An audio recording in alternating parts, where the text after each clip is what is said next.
Hello students, मैं doctor Nidhi Yadav, SPC government college Ajmer. कल की कक्षा में हम ये देख रहे थे व्यवहारवाद क्या है, और आज आगे व्यवहारवाद की मुख्य विशेषताएं, चीफ कैरेक्टरिस्टिक्स ऑफ बिहेवियरिज्म पर चर्चा करेंगे। जैसा कि हमने देखा कि राजनीति विज्ञान में व्यवहारवादी उपागम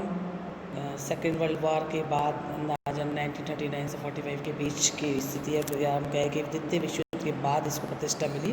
किंतु इसके जो प्रारंभिक संकेत है वो चार्ल्स सी मीडियम की जो कृति थी, जो हमने देखा था न्यू एस्पेक्ट्स ऑफ पॉलिटिक्स में, शुरुआत में दिखने लग गए थे। और उसके पश्चात शिकागो स्कूल की जब हमने बात करी थी, उन्होंने स्टडी ऑफ पावर यानी शक्ति के अध्ययन के आधार पर व्यवहारवाद को अपनाया, और उसके पश्चात हेराल्ड लासवेल ने इसका अध्ययन किया। व्यवहारवादी अध्ययन में हमने देखा कि राजनीति वैज्ञानिकों ने परंपरागत विधियों का परित्याग करके मनुष्य और राजनीति के बारे में अपने अध्ययन को विस्तृत अनुभवमूलक मतलब एम्पेरिकल स्टडी के आधार पर स्थापित करने का प्रयास किया, और मूल्यपरक मान्यताओं से अपना स्थान तोड़ लिया या अपना नाता तोड़ लिया। व्यवहारवादियों ने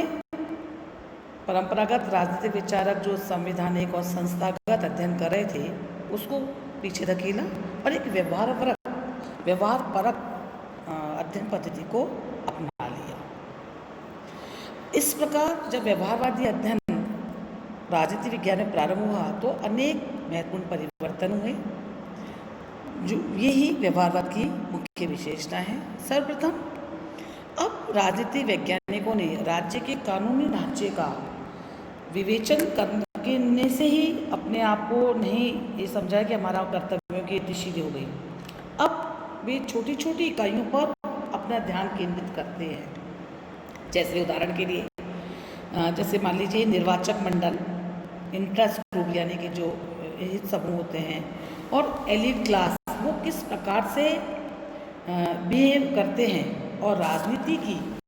वास्तविक प्रक्रिया में ये इकाइयाँ किस प्रकार से अपनी भूमिका का निर्वाह करती हैं, इसको जानने का प्रयास किया जाता है। अब राजनीति विज्ञान में राज्य की संरचना को इतनी इम्पोर्टेंस नहीं देते हैं, बल्कि पॉलिटिकल प्रोसेस यानी कि राजनीतिक प्रक्रिया को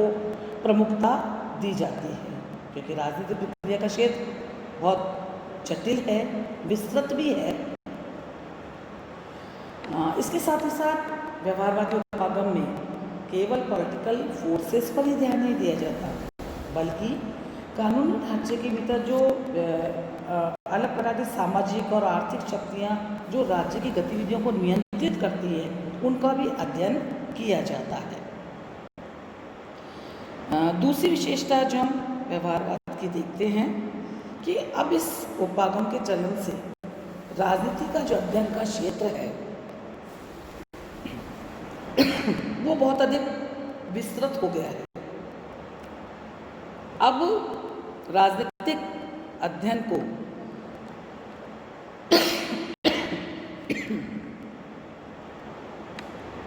अन्य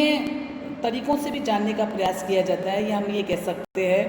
कि अब अध्ययन को एक नई दिशा प्रदान की गई है, जिसके अनुसार संस्थाएं ही नहीं, उसका जो उसके अंतर्गत जो व्यक्ति है वो किस प्रकार से व्यवहार करते हैं, उसको भी अध्ययन का केंद्र बिंदु बनाया गया है। उदाहरण के लिए जैसे व्यवहारवादी को अगर सुप्रीम कोर्ट या कांग्रेस का अध्ययन करना है तो अब इन संस्थाओं का अध्ययन संस्थाओं के रूप में नहीं होगा, बल्कि सर्वोच्च न्यायालय, सुप्रीम कोर्ट के न्यायाधीश या कांग्रेस के सीनेटर्स और प्रतिनिधि सभा के सदस्य किस प्रकार से बिहेव करते हैं, उनका बिहेवियर का पैटर्न क्या है, उसको भी अध्ययन में शामिल किया गया है। नेक्स्ट विशेषता जो हम देखेंगे कि अब व्यवहारवादी अध्ययन में मनुष्य के कार्यकलापों का निरीक्षण भी किया जाता है, और निरीक्षण करके ये देखा जाता है कि मनुष्य पर्टिकुलर वर्क करते समय या कोई राजनीतिक क्रिया करते समय किस प्रकार का व्यवहार करता है, वो किस प्रकार से आज्ञा देता है, किस प्रकार से समझाता है, किस तरह से दूसरों को या किस तरह से प्रतिनिधित्व करता है, उसका भी ऑब्जर्वेशन किया जाता है। नेक्स्ट बात,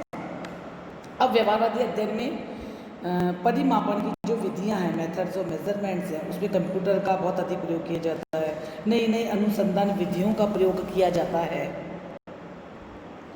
और अपने समस्त अध्ययन को वैज्ञानिक बनाने का प्रयास किया जाता है। एक अन्य विशेषता यह है कि अब व्यवहारवादी अपने अध्ययन में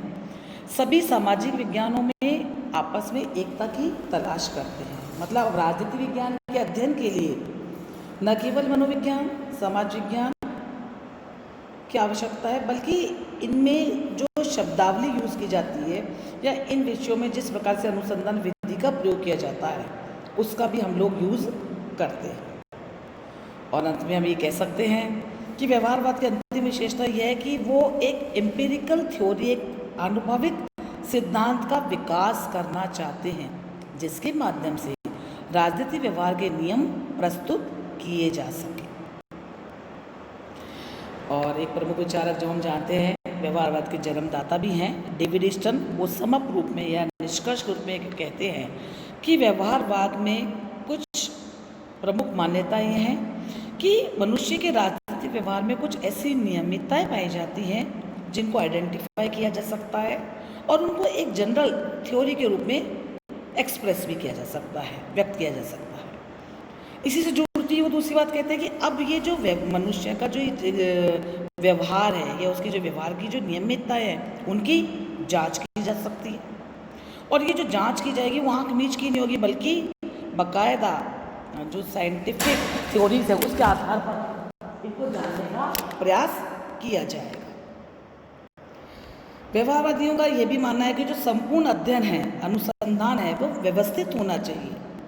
यदि अनुसंधान हमारा रिसर्च ओरिएंटेड नहीं होगा तो व्यर्थ होगा, और उसी प्रकार यदि सिद्धांत की पुष्टि आंकड़ों से नहीं होगी तो वो निरर्थक सिद्ध होगी। अतः जो संपूर्ण पॉलिटिकल बिहेवियर है उसको समझने के लिए अंततः हम ये कह सकते हैं कि विभिन्न सामाजिक विज्ञानों से जो प्राप्त सामग्री है उसको इंटीग्रेटिवली समन्वित करके ही हम कोई निष्कर्ष निकाल पाएंगे और एक किसी सिद्धांत का निर्माण कर पाएंगे। नेक्स्ट क्लास में हम ये जानने की कोशिश करेंगे कि व्यवहारवाद का अगला चरण क्या है। ये व्यवहारवाद के राजनीति में आने के बाद किस प्रकार से राजनीति का परिदृश्य बदलता है। धन्यवाद।